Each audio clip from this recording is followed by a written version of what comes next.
Backed by popular demand, I'm here with Jared, Shaman Medium. Hi, it's a pleasure to be back. I'm so happy to have you here again and to be able to discuss with you and talk a little bit about your practice. Absolutely. Where would you like me to start? Now, first, I have a quick question for you. You have a question for me? Yes, backed by popular demand. I'm assuming that the emails and phone calls you got to have me back were good and they weren't bad ones? They were very good. So we're talking, of course, about CKVL 100.1 FM. We are indeed. My show with Dolchanare and Friends, which is Jeudi Martini. Yeah.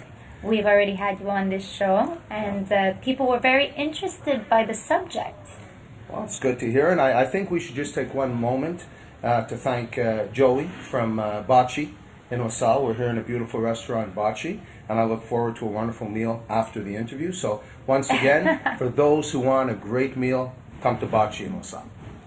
So let's get it started. Let's talk a little bit about this, a little bit of an overwhelming something that you do and that's perceived a certain way by certain people, but we're going to clear all that up today, right? Absolutely, yeah. You listen, you're the boss. You ask me the questions, I'll do my best to answer them. All right, okay. So I want to know, how did this all come about? Like, did you wake up one day and decide, this is what I want to do? You know what, I'm actually happy that you asked me that question, and the answer is no. No? I never thought that I would do this. I did not wake up one day and say, this is what I want to do. The fact that I was chosen. And I have this conversation very often with people who tell me, I'd like to do what you do. Oh boy, it would be great to do what you do. Can't everyone just do what I do?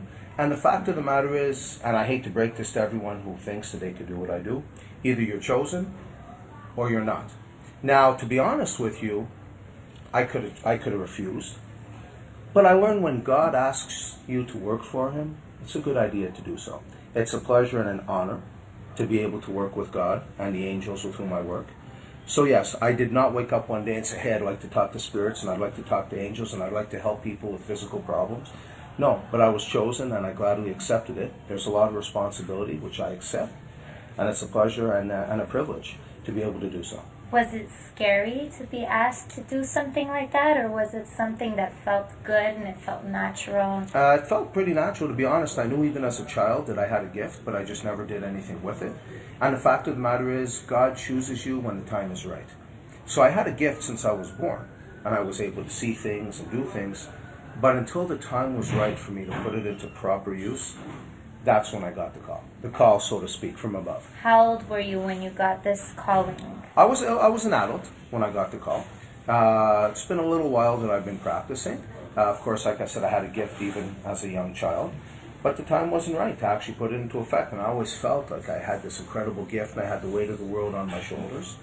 And when I got that call, so to speak, where I just knew that I had to do something, I had to find out what this gift was and how I could go about using it, things started to unravel. And unravel's maybe not a good word, but things went from there in a positive direction.